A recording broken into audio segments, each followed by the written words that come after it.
This is a overview tutorial on inverting intervals.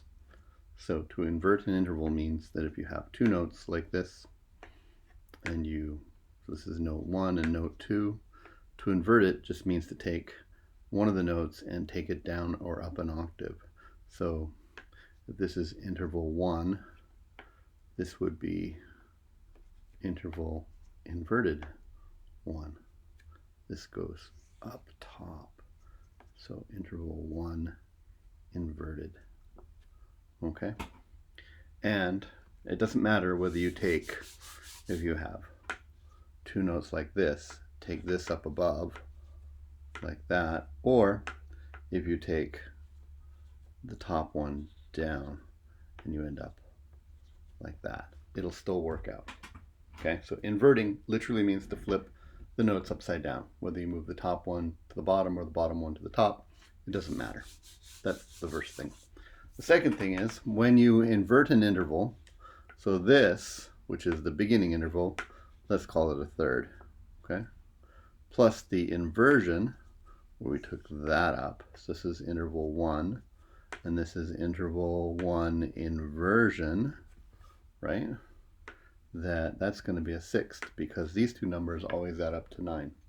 So they always add up to 9, meaning that if you have a second right here and then you invert it, it becomes a seventh.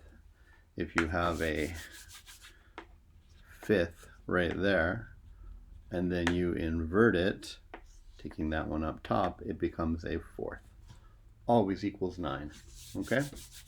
The next thing, and most people get that part, the next thing is the tricky part, the table. The original interval, if it was major, becomes minor, and vice versa. Perfect stays the same, and if it was augmented, it becomes diminished. So what that means is, if I have two notes right there, and this is a major second, right? And then I invert it, so I take this note up here, like that. This is a seventh, but because it was major, when you invert it, the resulting one will be minor. Minor 7. Oh, focus, the camera focus. Struggles. Hold on. There we go. Okay, so if I have a fourth, which is a perfect fourth, and then I invert it by taking that up top there. First off, it's a fifth because it equals 9, and then that's perfect. Okay? And if this was an augmented fourth, remember the plus sign can mean augmented, it becomes, 6, 4. Then it becomes a diminished fifth. Okay? Perfect stays perfect. Major goes to minor, minor goes to major, and augmented and diminished switch. Why is that important? Well, it'll help you calculate things quickly and also help you later with relationships on notes. For instance, if you are asked to identify that interval, well, the long way is to go, 1, 2, 3, 4, 5, 6, 7, right? So it's a seventh. Or a little quicker would be like root, third, fifth, seventh, okay? But then what kind? So here's what we do.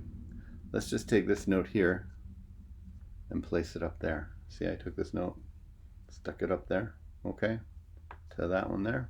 It's easy to see that that's a second, so it's easy to see that that's a seventh right there. Camera, sorry. All right. Everybody needs a little excitement. The next thing is, if we want to know if this is major or minor, let's take a look at this. F to G in the small interval is easy to calculate. We can see on here that F to G would be a major second, right? But because it's F sharp, it's one step closer, so it's a minor second, which means when we go back here, this is a major seventh, which is better than counting 11 half steps and saying, yep, it's a major seventh. Eventually, you do want to memorize that minor sevenths are 10 and Major sevenths are 11, that kind of thing. But for right now, we can just do it this way. Okay? All right. I'm going to take you through a class of every interval calculation, and then hopefully you'll be able to do inversions and such. Okay. So let's just stay in treble clef. What if you had this note here and that note there? What if you had this note there and that note there? What if we had that note there and that note there? And what if we had this note there, double flats, why not? And that note there, double flats. All right, this goes back to your handout on principles here.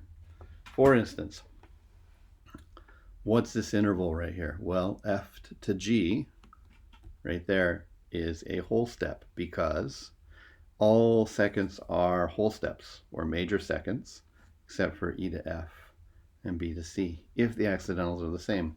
This is F and G, sharp once, sharp twice. Now it looks like G and A, but it's really just a double sharp one of these.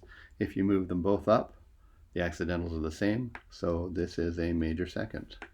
All right, let's take a look at this now. Now we can get here a couple different ways if you know how to spell. It's a third, so we're going to use our triad. If you know how to spell an A flat chord, that's great, but why don't we just pretend that's not there for a minute. Remember that only major triads, root to third, are major thirds. Everything else is a minor third. So this is the beginning of an ACE chord, which would mean that this is a minor third. But wait, there's more. Now that flat's there. So let's take a look at our keyboard here. Originally, if I had A and C, that'd be the beginning of an ACE, which is a minor triad, right? ACE. So it would be a minor third. But then I lower that note and the distance gets bigger to the A flat.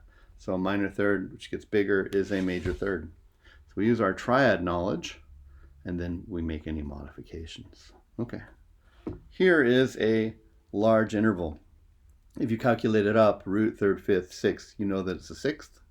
Okay. But we can calculate it using inversion. So I'm going to take this F sharp up here just for a moment and calculate it that way. Now you could either go D, F, A is minor, but it's F sharp, so it's bigger, so it's major. Or if you know your D major chord is D, F sharp, A, you know that the root and third makes that a major triad, or a major third, sorry. So this here is a major third, which means that this will be a 6 because they always add up to 9. But if it's major here, it's going to be minor there. 8 half steps. Okay.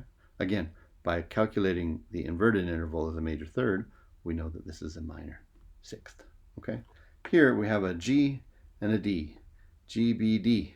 That's a fifth.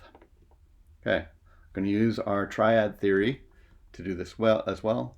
All fifths from triads are perfect fifths if the accidentals are the same, except for the B chord, which is too small, B, D, F, right? Well, this is part of, let's get rid of these for a second, part of a G chord. G, B, D, right there. And so since it's not the B chord, we know that this is a perfect fifth.